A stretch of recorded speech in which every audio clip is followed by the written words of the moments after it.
Hi friends self channel में तमारुं स्वागत है। आज आप जोईशुं इम्पोर्टન્ટ टॉपिक ट्रिकोस्टोमी जेनी अंदरथी घणा बधा एमसीक्यू दरेक एक्जामनी अंदर पूछाय छे। आपणे थियरी साथे साथे बहु सरळमां थियरी जोईशुं अने जे ट्रिकोस्टोमी रिलेटेड एमसीक्यू पूछाय छे एनी पण आपणे चर्चा करता जईशुं। बराबर, विडियो गमे तो लाइक शेर जरूर करजो, विडियो पूरो जोजो, तमने बहु ज फायदो थशे। चलो शुरुआत करिए ट्रिकोस्टोमीनी। तो ट्रिकोस्टोमी आपणे कोने कहीए के ट्रिकोस्टोमी एटले के ट्रेकियानी अंदर આપણે એક આર્ટિફિશિયલ શું કરીએ, ઓપનિંગ કરીએ, એટલે કે કાણું પાડીએ, જેના મદદથી આપણે એરવે ઓપન કરી શકીએ। બરાબર, અને કઈ જગ્યાએ પાડીએ? નેકની જગ્યાએ। આગળ આપણે ડીપમાં જોતા જઈએ છીએ। તો ખાસ આના જો પર્પઝ શું હોય છે કે ટ્રિકોસ્ટોમી આપણે કેમ કરીએ છીએ કે પહેલું કે એરવેને મેન્ટેન કરવા માટે, અને જ્યાં એ જગ્યાએ વધારે પડતું સિક્રેશન્સ જમા થઈ ગયું હોય તો એ સિક્રેશન્સને આપણે દૂર કરવા માટે, અને ધારો કે પેશન્ટ્સ વેન્ટિલેટર ઉપર હોય તો પણ આપણે ટ્રિકોસ્ટોમી કરવી પડતી હોય છે। બરાબર, ખાસ એના પર્પઝ હતા। હવે ઇન્ડિકેશન જુઓ કેવા કેવા પેશન્ટ્સને તમે કરી શકો છો। આમાંથી ક્વેશ્ચન્સ નીકળે છે, હું તમને કહી દઉં છું। હવે અપર એરવે ઓબ્સ્ટ્રક્શન્સ હોય એટલે કે બ્લોકેજ હોય। બરાબર, હવે ધારો કે પેશન્ટ્સના અપર એરવે ઓબ્સ્ટ્રક્શન છે તો એની અંદર કેવા કેવા સિમ્ટમ્સ જોવા મળે, એટલે કે નોઇઝી રેસ્પિરેશન્સ એટલે કે અવાજ આવે એને, જેને આપણે સ્ટાયર્ડ રેસ્પિરેશન્સ પણ કહીએ છીએ, અને ઇમરજન્સી રેસ્પિરેશન્સ તરીકે પણ આપણે ઓળખીએ છીએ। બીજું છે લેરિન્જિયલ ઓબ્સ્ટ્રક્શન થાય, લેરિન્જિયલ એડીમાં આવે। બરાબર, અપર એરવે ઓબ્સ્ટ્રક્શનની અંદર આ સિમ્ટમ્સ જોવા મળે। લેરિન્જિયલ કાર્સિનોમા અને ટ્યુમર પણ જોવા મળે, અને લેરિંગ્સની આજુબાજુ સ્વેલિંગ પણ જોવા મળતો હોય છે। બરાબર, અને બીજું ખાસ છે એસિડ સ્વેલો। બરાબર, ઇન્ડિકેશન કે એસિડ ગળી ગયું હોય તો પણ આપણે ટ્રિકોસ્ટોમી કરવી પડતી હોય છે। ત્રીજું ફેશિયલ અને નેક બંધ, કે ફેસ અને નેકની આજુબાજુ બળેલા હોય તો પણ કરવું પડે। અને ચોથું છે સિવિયર ડિપ્થેરિયા। હવે જુઓ, સિવિયર ડિપ્થેરિયામાં એક ક્વેશ્ચન્સ કેવું પૂછે છે, મોસ્ટ આઈએમપી ક્વેશ્ચન છે કે જે નેક કેવી જોવા મળે છે, બલ્ક નેક બલ અથવા બુલ, તમે જે કહેતા હોય બલ નેક એપિરિયન્સ જોવા મળે છે। શેમાં? ડિપ્થેરિયામાં। આ પૂછાયેલો ક્વેશ્ચન છે એટલે યાદ રાખજો। આ ક્લિયર? એટલે આટલી વસ્તુ છે ખાસ કરીને। ઇન્ડિકેશન્સની અંદર આપણે અપર એરવે ઓબ્સ્ટ્રક્શન્સ હોય એની અંદર આપણે જો નોઇઝી રેસ્પિરેશન્સ આવે, લેરિન્જિયલ ઓબ્સ્ટ્રક્શન્સ આવશે, લેરિન્જિયલ્સ એડીમાં આવે, સ્વેલિંગ ઇન લેરિંગ્સમાં। બરાબર, આ એના શું હતા? ઇન્ડિકેશન્સ હતા। હવે જો ધારો કે તમે થાઇરોઇડ ગ્લેન્ડ રિમૂવ કર્યું હોય તો આ એક ક્વેશ્ચન છે જે પૂછાયેલો છે એક્ઝામની અંદર કે થાઇરોઇડ ગ્લેન્ડ આપણે રિમૂવ કર્યું હોય તો બેડ સાઇડ ઉપર થાઇરોઇડક્ટોમી પછી કયું ઇન્સ્ટ્રુમેન્ટ રાખવું જરૂર પડશે? ટ્રિકોસ્ટોમી સેટ, સક્શન કેથેટર, ઇટી ટ્યુબ કે પછી અંબુ બેગ? તો આપણે શું રાખવું પડશે? તો આની અંદર આપણે રાખવું પડશે થાઇરોઇડ ગ્લેન્ડ રિમૂવ કરીએ તો આપણે ટ્રિકોસ્ટોમી સેટ આપણે રાખવો પડશે। બરાબર, ચલો આગળ જોઈએ। એનું રેશનલ તમને ખબર જ છે, તો હું લખી દીધું છે કે લેરિન્જિયલ સ્પાઝમ આવવાના ચાન્સીસ છે, કારણ કે જે કેલ્શિયમનું લેવલ હોય એની અંદર ચેન્જીસ આવવાના કારણે આ કન્ડિશન્સ ડેવલપ થઈ શકે છે। ક્લિયર? બીજો ક્વેશ્ચન જુઓ, patients came in emergency with stridor respirations, what is the first nursing priority?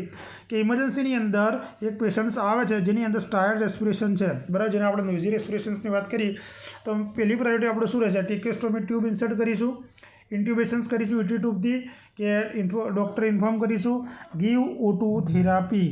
બરાબર, તો આની અંદર આપણો શું જવાબ આવશે કે આની અંદર આપણો જવાબ આવશે ઇન્ફોર્મ ધ ડૉક્ટર। ફર્સ્ટ શું કરીશું? ઇન્ફોર્મ ધ ડૉક્ટર આપણે કરીશું। બરાબર, અને ધારો કે તમને આ જ ક્વેશ્ચન્સની અંદર એવું પૂછે કે ઇમરજન્સી કન્ડિશન્સમાં આવું પેશન્ટ્સ આવ્યું છે તો એની અંદર એક્સપેક્ટેડ નર્સિંગ રિસ્પોન્સિબિલિટી પૂછે કે ભાઈ નર્સિંગે શું કરવાનું છે, મેનેજમેન્ટ, નર્સિંગ મેનેજમેન્ટ પૂછે તો એની અંદર આપણે યાદ રાખવાનું છે કે ટ્રિકોસ્ટોમી ટ્યુબ ઇન્સર્ટ આપણે કરવાની હોય છે। બરાબર, હવે જો અપર એરવે ઓબ્સ્ટ્રક્શન્સ હોય, જો ઘણીવાર એક્ઝામમાં પૂછાયેલો ક્વેશ્ચન છે, અપર વે ઓબ્સ્ટ્રક્શન્સની અંદર વોઇસ કેવો હોય છે? તો હોર્સનેસ ઓફ વોઇસ જોવા મળે। કેવો? હોર્સનેસ ઓફ વોઇસ। અને હોર્સનેસ ઓફ વોઇસ લાંબા સમયથી આ હોર્સનેસ ઓફ વોઇસની કન્ડિશન્સ રહે તો શાનો સિમ્ટમ્સ કહેવાય? લેરિન્જિયલ કાર્સિનોમાનું। શાનું? લેરિન્જિયલ કાર્સિનોમાનું। મોસ્ટ આઈએમપી ક્વેશ્ચન છે, યાદ રાખજો। ક્લિયર? એટલે અત્યાર સુધી આપણે ડેફિનેશન્સ ક્લિયર કરી, એના પર્પઝ ક્લિયર કર્યા, અને ઇન્ડિકેશન્સ ક્લિયર કર્યું। અને હવે આપણે જોઈએ કોન્ટ્રા ઇન્ડિકેશન્સની અંદર। જો કોન્ટ્રા ઇન્ડિકેશન્સ આપણે કોને ના આપી શકીએ? ટ્રિકોસ્ટોમી કોને ના કરવાનું? 1 વર્ષથી જે નાનું બાળક હોય તો નિયોનેટ યા ઇન્ફન્ટને આપણે નાખી શકતા નથી। એનું કારણ શું છે? જો કારણ મેન છે કે જે નિયોનેટની અંદર તો ઇન્ફન્ટની અંદર શું હોય કે જે ટ્રિકિયલ રિંગ હોય ને, ટ્રિકિયલ રિંગ એકદમ સ્મોલ હોય છે। કેવી હોય છે? ટ્રિકિયલ રિંગ એકદમ સ્મોલ હોય છે, બરાબર, અને એને આપણે ઇઝીલી પાલ્પેટ કરી શકતા નથી, કાન્ટ પાલ્પેટેડ, એને આપણે ઇઝીલી પાલ્પેટ કરી શકતા નથી, બરાબર. એટલે કોન્ટ્રાઇન્ડિકેશન્સ પણ યાદ રાખવાનું છે. હવે ક્લાસિફિકેશન જુઓ. ક્લાસિફિકેશન આપણે એકોર્ડિંગ ટુ પ્લેસમેન્ટ કે પ્લેસમેન્ટના આધારે, એકોર્ડિંગ ટુ સિચ્યુએશન્સના આધારે અને એકોર્ડિંગ ટુ ડ્યુરેશન્સ. હું તમને બહુ સરળ રીતે સમજાવું, બરાબર. અને જરૂર પડે તમે લખી નાખજો. PDF માટે તમને ટેલિગ્રામમાં હું મૂકી જ દઉં છું, બરાબર, તમને મળી જશે. વિડીયોમાં જે સમજાવું એ તમે ખાસ કરીને નોટ ડાઉન કરતા રહેજો. જો અપર ટેક્સ્ટોમી જોઈ લઈએ તો એકોર્ડિંગ ટુ પ્લેસમેન્ટની અંદર બે વસ્તુ આવશે, ખાસ કરીને ધ્યાનમાં રાખજો. એકોર્ડિંગ ટુ પ્લેસમેન્ટની અંદર આપણે એક અપર ટેક્સ્ટોમી કરીએ છીએ અને એક લોઅર કરીએ છીએ, બરાબર. હવે અપર ટેક્સ્ટોમીની અંદર શું હોય કે જ્યાં થાઇરોઇડ ગ્લેન્ડ હોય ને, થાઇરોઇડ ગ્લેન્ડના ઇસ્થમસના ઉપરના ભાગે, કઈ જગ્યાએ? થાઇરોઇડ ગ્લેન્ડના ઇસ્થમસના ઉપરના ભાગે, સોરી કાઢી લખ્યું છે અહીંયા, થાઇરોઇડ ગ્લેન્ડ આવશે. થાઇરોઇડ ગ્લેન્ડના ઇસ્થમસના ઉપરના ભાગે આપણે કરીએ છીએ. કઈ જગ્યાએ? જો આ ઘણીવાર એક્ઝામ પૂછે, સેકન્ડ અને થર્ડ રિંગની અંદર એનો ઇન્સિજન કેવો હોય છે? હોરિઝોન્ટલ હોય છે, બરાબર. આ ત્રણ વસ્તુ યાદ રાખવાનું અપરની અંદર. હવે લોઅરની અંદર શું આવશે? લોઅરની અંદર આપણે ઇસ્થમસના જે થાઇરોઇડ ગ્લેન્ડ હોય, થાઇરોઇડ ગ્લેન્ડની લોઅર ઇસ્થમસના નીચે આપણે લોઅર કરીએ એટલે એને આપણે શું કહીશું? લોઅર ટેક્સ્ટોમી. એમાં થર્ડ અને ફોર્થ રિંગ પર કરીએ છીએ અને ઇન્સિજન વર્ટિકલ આપીએ છીએ, બરાબર. અપરની અંદર સેકન્ડ થર્ડ યાદ રાખવાનું છે અને લોઅરની અંદર થર્ડ અને ફોર્થ આપણે યાદ રાખીશું, બરાબર. અહીંયા સુધાર દેજો, થાઇરોઇડ ગ્લેન્ડ આવશે. ક્લિયર? હવે જો એકોર્ડિંગ ટુ સિચ્યુએશન, તમને એકોર્ડિંગ ટુ પ્લેસમેન્ટ ખબર પડી ગઈ અપર અને લોઅરમાં. હવે એકોર્ડિંગ ટુ સિચ્યુએશન્સની અંદર ખાસ શું હોય છે કે ભાઈ સિચ્યુએશન એટલે કોઈ કન્ડિશન્સ, તો એની અંદર જો કન્ડિશનમાં આપણે બે વસ્તુ, એક ઇમરજન્સી, યાદ રાખજો, ઇમરજન્સી અને એક પ્રી પ્લાન હોય, બરાબર. હું તમને ઇઝીલી સમજાવી દઉં. હવે ઇમરજન્સીની અંદર કેવું હોય કે પેશન્ટ્સની આપણે શું કરવાની, લાઈફ બચાવવા માટે આ પ્રોસિજર કરતા હોઈએ છીએ. મેઇન પર્પઝ ઇમરજન્સીનો શું હોય કે પેશન્ટ્સની લાઈફ બચાવવા માટે આપણે કરતા હોઈએ છીએ. અને આની અંદર જે ઇન્સિજન હોય એ આપણે કેવું મૂકીએ છીએ? લાર્જ મૂકીએ છીએ અને વર્ટિકલ મૂકીએ છીએ, બરાબર. અને આની અંદર ખાસ કરીને આપણે ઇમરજન્સીની અંદર લોઅર ટેક્સ્ટોમી પરફોર્મ કરતા હોઈએ છીએ. કેવી? લોઅર, અને કઈ જગ્યાએ? ત્રીજી અને ચોથી ટ્રેકેલ રિંગની અંદર આપણે પરફોર્મ કરીએ છીએ. જોઈ લો. ક્લિયર? બરાબર. હવે બીજી છે પ્રી પ્લાન. પ્રી પ્લાનની અંદર કેવું હોય કે લેરિન્જિયલ કાર્સિનોમા હોય કે જેની ટ્રીટમેન્ટ ચાલુ હોય, લેરિન્જિયલ કાર્સિનોમાની ટ્રીટમેન્ટ ચાલુ હોય અને આની અંદર સ્મોલ હોરિઝોન્ટલ આપણે ઇન્સિજન મૂકીએ છીએ અને અપર ટેક્સ્ટોમી આની અંદર પરફોર્મ કરવામાં આવે છે, જે બીજી અને ત્રીજી રિંગ ઉપર આપણે મૂકતા હોઈએ છીએ. ક્લિયર? પ્રી પ્લાનની અંદર. હવે આપણે એકોર્ડિંગ ટુ ડ્યુરેશન્સમાં જઈએ તો ડ્યુરેશન્સ એટલે શું થાય કે સમયગાળો. શું થાય? સમયગાળો. સમયગાળામાં તમને ખબર હોય કે શોર્ટ ડ્યુરેશન્સ હોય અથવા લોંગ ડ્યુરેશન. શોર્ટ અને લોંગ જોવાનું. લોંગ કેવું હોય? એક તો લોંગ ડ્યુરેશન છે પરમિનન્ટ હોય, બરાબર, અને શોર્ટ ડ્યુરેશન હંમેશા એકદમ ટેમ્પરરી હોય, બરાબર. અને શોર્ટ ડ્યુરેશન્સવાળી હોય એટલે કે જે શોર્ટ ડ્યુરેશન્સની અંદર આપણે શું ઇમરજન્સી કન્ડિશન્સની અંદર આપણે કરવાની હોય, બરાબર, જેને આપણે લોઅર ટેક્સ્ટોમી કહીએ છીએ. થર્ડ અને ફોર્થ રિંગ ઉપર આપણે કરતા હોઈએ છીએ અને ઇન્સિજન વર્ટિકલી મૂકતા હોઈએ છીએ, બરાબર. મેં લખી દીધું છે. અને પરમિનન્ટ કેવી હોય છે? લોંગ હોય છે, બરાબર. પરમિનન્ટ કેવી હોય છે? લોંગ હોય છે. લેરિન્જિયલ કાર્સિનોમાવાળું પેશન્ટ હોય છે. અને પ્રી પ્લાન આપણે કહીએ છીએ, હમણાં ચર્ચા કરીએ, બરાબર. અને અપર ટેક્સ્ટોમી કરવામાં આવે છે. સેકન્ડ અને થર્ડ રિંગ ઉપર આપણે પરમિનન્ટ કરતા હોઈએ છીએ અને આની અંદર હોરિઝોન્ટલ આપણે ઇન્સિજન મૂકતા હોઈએ છીએ. ક્લિયર? ક્વેશ્ચન જુઓ. Most common tracheostomy perform in the clinical practice, કે ક્લિનિકલ પ્રેક્ટિસની અંદર ટેક્સ્ટોમી કઈ જગ્યાએ કરવામાં આવે છે? સેકન્ડ અને ત્રીજી ટ્રેકેલ રિંગ, ત્રીજી અને ચોથી ટ્રેકેલ રિંગ, બીજી અને ચોથી ટ્રેકેલ રિંગ કે પહેલી અને બીજી ટ્રેકેલ રિંગ. હવે આપણે ક્લિનિકલ પ્રેક્ટિસની વાત છે તો આપણે મોસ્ટ કોમનલી ત્રીજી અને ચોથીમાં યુઝ કરતા હોય છે. અને જનરલી આ આપણે ઇમરજન્સીની અંદર કરતા હોઈએ છીએ. ઇમરજન્સીમાં પણ આ કરતા હોઈએ છીએ કે જેને લોઅર પણ આપણે કહી શકીએ છીએ, બરાબર. એટલે આટલી વસ્તુ ક્લિયર થઈ ગઈ. અને ટાઈપ્સ પણ આપણે જોઈ લીધા. હવે આર્ટિકલ્સ ઉપર જઈએ કે ભાઈ ટેક્સ્ટોમીમાં કયા કયા આર્ટિકલ્સની જરૂર પડશે. જો ટેક્સ્ટોમી ટ્યુબ જોશે. શું જોશે? ટેક્સ્ટોમી ટ્યુબ. હવે જો ટેક્સ્ટોમી ટ્યુબની અંદર મેં વાત કરું, ટેક્સ્ટોમી ટ્યુબ કેટલા પ્રકારની આવે? એ ખાસ કરીને બે પ્રકારની આવે છે. લખી નાખજો. એક તો પ્લાસ્ટિક ટેક્સ્ટોમી ટ્યુબ, બરાબર, અને બીજી આવે મેટલ ટ્યુબ. સમજો આ, બરાબર. બે પ્રકારની આવે. જે પ્લાસ્ટિક ટેક્સ્ટોમી ટ્યુબ હોય એનો આપણે ટેમ્પરરી યુઝ કરીએ છીએ અથવા શોર્ટ ડ્યુરેશન્સ માટે આપણે યુઝ કરીએ છીએ, બરાબર. હવે એની અંદર જો ઘણા કન્ફ્યુઝન અહીંયા થાય કે જે ટેમ્પરરીમાં કફ ટેક્સ્ટોમી ટ્યુબ કફવાળી આવે અને એક અનકફ આવે, બરાબર. હવે જો કફવાળી તમે ક્યાં યુઝ કરો છો? એડલ્ટમાં આપણે કફવાળું યુઝ કરવા ઘણીવાર એક્ઝામમાં પૂછાય છે. અને અનકફ હોય છે એ આપણે ચાઇલ્ડની અંદર યુઝ કરીએ છીએ. શામાં? કે જે 8 વર્ષથી નાનું બાળક હોય એની અંદર આપણે અનકફ ટ્રેકેસ્ટોમી આપણે યુઝ કરીએ છીએ. કારણ કે બાળકની અંદર શું હોય કે સબગ્લોટિક જે એરિયા હોય ને એ નેરો હોય છે. કેવો? સબગ્લોટિક એરિયા નેરો હોવાના કારણે આપણે અનકફ યુઝ કરીએ છીએ. અને કફ એ એડલ્ટની અંદર આપણે યુઝ કરીએ છીએ. આ રીતનું જો હું તમને બતાવી દઉં. આ રીતનું આપણે આવતું હોય છે. બરાબર. અહીંયા આ શું છે? આ કફ છે. બરાબર. અને અનકફની અંદર આ રીતું જોઈએ ખાલી, જેની અંદર કફ ના હોય. ક્લિયર? આ રીતની બે આવતી હોય છે. ચલો હવે એના ફાયદા જોઈએ કે કફ ટ્યુબના ફાયદા જુઓ કે શું હોય કે પ્રોપર ફિટ પ્લેસની પોતાની જગ્યાએ રહી શકે, એટલે કે ડિસલોકેશન એનું ના થાય. એટલે કફવાળીનો ફાયદો આ થાય, એર લીક પણ અટકાવી શકીએ અને ઇન્ફેક્શન્સથી પણ આપણે પ્રિવેન્ટ કરી શકીએ છીએ. બરાબર. એટલે કફ ટ્યુબ જે હોય એના આ ફાયદા હતા. હવે એક ક્વેશ્ચન જોઈ લઈએ જે એક્ઝામમાં પૂછાય છે કે doctor prescriptions of tracheostomy insert in the patients. This patient also diagnosis for narrow subglottic area tube use for. કે એક પેશન્ટને આપણે શું કરવાનું છે? ટ્રેકેસ્ટોમી દાખલ કરવાની છે, પણ એ પેશન્ટને શું છે? નેરો સબગ્લોટિક એરિયા છે. તો કઈ ટ્યુબ આપણે યુઝ કરશું? કફ ટ્રેકેસ્ટોમી ટ્યુબ, મેટલ ટ્યુબ, અનકફ ટ્યુબ કે પછી સેક્શન્સ કેથેટર? તો આની અંદર આપણો શું જવાબ આવશે? તો આની અંદર આપણો જવાબ રહેશે અનકફ ટ્યુબ આપણે યુઝ કરીશું. બરાબર.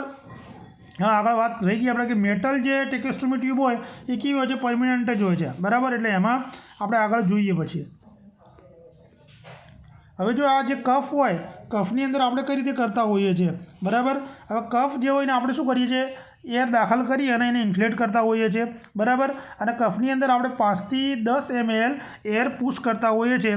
અને જો ખાસ કરીને જે કફનું પ્રેશર પૂછે છે તો 20 થી 25 mm of Hg.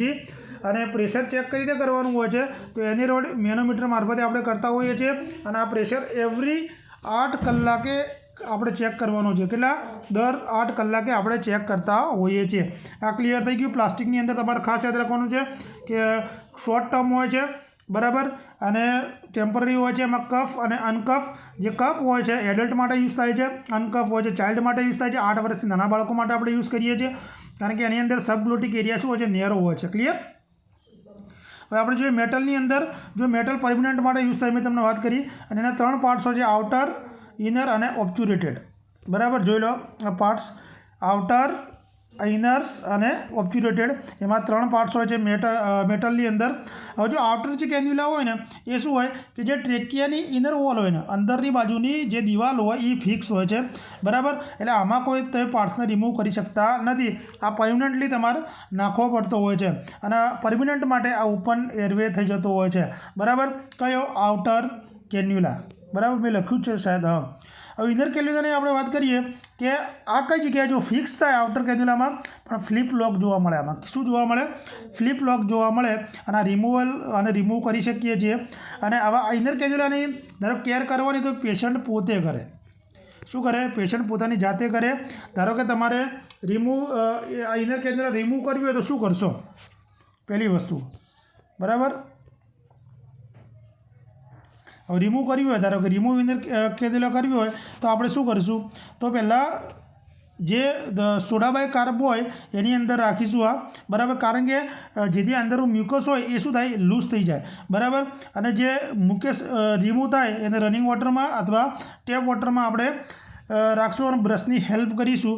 બરાબર. પછી એનું બોઇલિંગથી સ્ટરીલાઇઝેશન્સ કરીશું આપણે, અને એનું ટેમ્પરેચર મેન્ટેન કરીશું, અને પછી એને ઇન્સર્ટ કરીશું. બરાબર. બીજી વાર જો બોઇલિંગ પરથી મને યાદ આવ્યું, ઘણીવાર એક્ઝામમાં પૂછાય છે કે ભાઈ વોટર પ્યોરિફિકેશન હાઉસહોલ્ડમાં આપણે કઈ યુઝ કરીએ છીએ? તો બોઇલિંગ મેથડ. એ આઈએમપી છે કે વોટર પ્યોરિફિકેશન્સમાં હાઉસહોલ્ડની અંદર આપણે બોઇલિંગ મેથડનો યુઝ કરીએ છીએ. બરાબર. રિમૂવ કરી પછી આપણે શું? સોડાબાઈ કાર્બની અંદર 10 મિનિટ માટે આપણે રાખવાનું છે. કારણ કે 10 મિનિટ રાખવાથી શું થાય કે જે મ્યુકસ હોય એ લૂઝ થઈ જાય. અને પછી મ્યુકસને આપણે રિમૂવ કરવા માટે રનિંગ વોટરમાં રાખીશું, બ્રશ વડે ક્લીન કરીશું. પછી એ બોઇલિંગ મેથડથી આપણે સ્ટરીલાઇઝ કરીશું. ક્લિયર? પછી જે ઓબ્ચ્યુરેટેડ ગાઈડ છે, ઓબ્ચ્યુરેટેડ ગાઈડની અંદર શું હોય? એ જે ટ્રેકિયાના હેલ્પ માટે હોય છે. ટ્રેકિયલ ટ્યુબ હોય એને આપણે ટ્રેકિયાની અંદર ઇન્સર્ટ કરીએ, એનો ગાઈડ આપણે કહીએ એટલે આપણું માર્ગદર્શન બતાવે, માર્ગ બતાવતું જાય. એટલે કે ટ્રેકિયલ ટ્યુબની અંદર આપણે જે ટ્રેકેસ્ટોમી ટ્યુબ આપણે દાખલ કરીએ એને હેલ્પ માટે છે, બરાબર. એમાં જો ડબલ હુક રિટ્રેક્ટર પણ જોઈએ આપણે આર્ટિકલ્સની વાત છે, બરાબર. ટ્રેકિયોસ્ટોમી ટુ પછી ડબલ હુક રિટ્રેક્ટર જોઈએ. ડબલ હુક રિટ્રેક્ટરનું કામ શું હોય છે કે ટ્રેકિયાને જોવા માટે, બરાબર. પછી બીજું કઈ આર્ટિકલ જોઈએ ટ્રેકિયલ ડાયલેટર, કે શું કરે કે જે ટ્રેકિયાના અંદર ઇન્સર્ટ કરવા માટે, ટ્રેકિયા ડાયલેટ કરવા માટે સેક્શન કેથેટર કેટલા 14 ફ્રેન્ચનું જોશે કે જે આઇડિયલ કેથેટર છે, બરાબર. યાદ રાખજો આ 14 ફ્રેન્ચનું કેથેટર જોશે જે આઇડિયલ છે, એનો કલર ગ્રીન છે અને સેક્શન્સ માટે પણ આપણે યુઝ કરીએ છીએ, બરાબર. અને એડલ્ટ માટે મોસ્ટ કોમનલી યુઝ થાય છે આ, એટલે આ યાદ રાખજો મોસ્ટ આઈએમપી છે. ગ્રીન કલરનું આપણે 14 નંબર છે ને એડલ્ટ માટે યુઝ કરીએ છીએ. પછી ટ્રેકિયોસ્ટોમી ટાઈ અને રિબન જોશે કે જો એની અંદર શું હોય છે કે જે આઉટર ફિક્સેશન્સ લેટરલ સાઇડની અંદર લેગ્સની અંદર જે નેકના લેટરલ બાજુ એટલે કે સાઇડની બાજુને આઉટર પાર્ટ્સને આપણે શું કરીએ છીએ ફિક્સ કરીએ છીએ અને સ્ટીચની મદદથી આપણે એને ફિક્સ કરતા હોઈએ છીએ, બરાબર. જો એક ક્વેશ્ચન છે જોઈ લઈએ જે એક્ઝામમાં પૂછાય એવો છે કે નંબર ઓફ ચેક એટલે કે trachea ribbon damage then replace the ribbon by nursing officer, બરાબર. હવે જે રિબન છે ને ડેમેજ થઈ છે ટ્રેકિયાની, બરાબર. જે ટાઈની આપણે વાત કરીએ, હવે એને આપણે રિપ્લેસ કરવાની તો કઈ રીતે કરશું, આવા તમે ક્વેશ્ચન્સ જોયા નહીં હોય, આ રીતના ક્વેશ્ચન્સ નીકળે એટલે તમે કન્ફ્યુઝ થઈ જાઓ. First apply new ribbon then remove old ribbon, first remove old ribbon then apply new ribbon, apply the new ribbon and old one unremove all of the above. તો આની અંદર આપણે શું કરવાનું છે, પહેલાં ન્યૂ રિબન એપ્લાય કરીશું અને ઓલ્ડ રિબન રિમૂવ કરીશું, બરાબર. યાદ રાખજો ન્યૂ રિબન એપ્લાય કરી અને પછી ઓલ્ડ રિબન આપણે રિમૂવ કરીશું, ક્લિયર. પછી બીજી શું જોશે, જો આર્ટિકલ્સની જ વાત ચાલી રહી છે કોલ બેલ જોશે, સેફ્ટી પર્પઝ માટે કોલ બેલ આપવાનો. પછી કેમિકલની અંદર જો સ્પિરિટ જોશે 70% આઇસોપ્રોપાઇલ કે જે સાઇટને આપણે શું કરીશું ક્લીન કરવા માટે જોઈએ છે, બરાબર. હવે એક આના રિલેટેડ ક્વેશ્ચન પૂછે કે which solution use for the quickly sterilizations, તો ક્વિકલી સ્ટેરિલાઇઝેશન માટે આપણે શાનો ઉપયોગ કરીશું, સ્પિરિટ, બિટાડિન્સ, H2O2 કે પછી સાવલોન. તો આની અંદર આપણે જવાબ આવશે સ્પિરિટ, કારણ કે ફાસ્ટેસ્ટ છે, એ સૌથી ફાસ્ટેસ્ટ આનું સ્ટેરિલાઇઝેશન આપણે કરી શકીએ છીએ 0.5 સેકન્ડની અંદર, બરાબર. પછી બીજું છે બિટાડિન, એક સ્પિરિટ પતી ગયું, બીજું બિટાડિન જોશે ડ્રેસિંગ માટે. થર્ડ છે સોડા બાયકાર્બ. સોડા બાયકાર્બ કેમ યુઝ કરીએ, આગળ જોયું કે ઇનર કેન્યુલાની માટે યુઝ કરવામાં આવે છે કે જે અંદર મ્યુકસ હોય એ મ્યુકસને લૂઝ કરવા માટે આપણે સોડા બાયકાર્બનો યુઝ કરીશું. H2O2 હાઇડ્રોજન પેરોક્સાઇડ એ શું કરશે કે ઇનર જે આઉટર કેન્યુલાની ઇનર વોલ હોય એની સ્ટ્રેન્થ માટે આપણે જોશે અને NS જોશે, બરાબર. ક્વેશ્ચન જોઈએ આગળ જો પૂછાય છે which of the following solutions use for clean the tracheostomy, કે ટેક્યોસ્ટોમી માટે કયું સોલ્યુશન આપણે યુઝ કરીએ છીએ, સ્પિરિટ, બિટાડિન, H2O2 કે H2O2 ઓર NS, બરાબર, ઓર ઓલ ઓફ ધી અબોવ. તો આની અંદર આપણે શું જવાબ આવશે કે હવે ટેક્યોસ્ટોમી ક્લીન માટે આપણે H2O2 અને NSનો આપણે ઉપયોગ કરીએ છીએ, બરાબર. અને આ કોને WHO એ કીધેલું છે, કોને WHO દ્વારા એપ્રૂવ થયેલું છે, કારણ કે આ નોન ઇરિટેટિંગ સોલ્યુશન છે. કેવું છે, નોન ઇરિટેટિંગ સોલ્યુશન છે. અને જે ઓપન વુન્ડ હોય, ઓપન વુન્ડની અંદર ક્લિનિંગ માટે પણ આનો બહુ જ ઉપયોગ થાય છે, બરાબર. પછી આગળ જુઓ એનેસ્થેસિયામાં શું, એનેસ્થેસિયા માટે 2% ઝાયલોકોન જેલીની જરૂર પડશે. હવે મેથડ લોકલ એનેસ્થેસિયા માટે કઈ મેથડ તમે આપશો, તો જેટ ટ્રેક્શન્સ ને ઝિગઝેગ, આ મેથડ ફંડામેન્ટલમાં પણ બહુ જ ઉપયોગી છે. ધારો કે આપણે આયન ઇન્જેક્શન આપવું હોય તો જેટ ટ્રેક્શનથી આપણે આપતા હોઈએ છીએ 3 to 4 ml યા 5 ml તમારી ઈચ્છાએ આપવું હોય તો આપણે આ મેથડથી આપતા હોઈએ છીએ, કારણ કે શું થાય એના મદદથી આપણે પેન બી ઓછું કરી શકીએ અને જે લીકેજ હોય લીકેજ આપણે પ્રિવેન્ટ કરી શકીએ છીએ, બરાબર. લાર્જ મોલિક્યુલ્સ હોય એટલા માટે, એટલે યાદ રાખજો એક્ઝામમાં આ પૂછાયેલો ક્વેશ્ચન છે, ક્લિયર. હવે ion injections given by jet actions because કેમ આપીએ, જે ઝિગઝેગ અથવા જેટ એક્શનથી આપણે કેમ આપીએ, તો કે પ્રિવેન્ટ લીકેજ માટે, ક્લિયર. પછી જો કેવાય જેલી જોઈએ કે ટ્યુબને લ્યુબ્રિકેટ કરવા માટે સ્ટેથોસ્કોપ જોશે, એક્સરે મશીન જોશે, અંબુ બેગ જોશે, કે અંબુ બેગની અંદર શું હોય કેપેસિટી ઉંમરના પ્રમાણે આપણે રાખવાની હોય છે, બરાબર. એડલ્ટ માટે 1200 cc, ચાઇલ્ડ માટે 750 cc, ઇન્ફન્ટ માટે 500 cc અને નિયોનેટ માટે 250 cc. આ યાદ રાખજો ને લખી દેજો, કારણ કે વારંવાર પૂછી શકે છે આ, બરાબર. ચલો આગળ જોઈએ સક્શન મશીન જોશે આપણે. જો સક્શન મશીનનું પ્રેશર ખાસ પૂછે છે, નોટસેટમાં પૂછાય, દરેકમાં પૂછાય છે. હવે જો આની અંદર WHની ગાઈડલાઇન્સ પ્રમાણે એડલ્ટની અંદર 100 થી 120 mm of Hg સક્શન મશીન્સનું આપણે પ્રેશર જોશે. પછી ચાઇલ્ડની વાત કરીએ તો ચાઇલ્ડની અંદર 80 થી 100 જોશે. કેટલું જોશે, 80 થી 100 જોશે. નિયોનેટની અંદર 60 થી 80 નિયોનેટની અંદર, બરાબર. અને ખાસ કરીને એક્ઝામની અંદર પૂછાયેલું છે. હવે બીજી વસ્તુ કે આની અંદર ધારો કે મ્યુકસ રિમૂવ ના થયું હોય, બરાબર, મ્યુકસ રિમૂવ ના થયું હોય 100 અને 120 તમે આપો પ્રેશર, તો આપણે શું કરીએ, મેક્ઝિમમ 2 વખત 150 mH ઓફ Hg દ્વારા સ્ટેપ બાય સ્ટેપ તમે રિમૂવ કરી શકો છો. ઓનલી 2 વખત વધારે આપણે કરી શકતા નથી. અને ધારો કે મ્યુકસ એકદમ થીક હોય, કરડી હોય અને 150 mgH રિમૂવ ના થાય તો આપણે 2 વખત એને કરી શકીએ, વધારે કરી શકતા નથી. બરાબર. હા, તો આપણો આજનો વિડીયો કેવો લાગ્યો?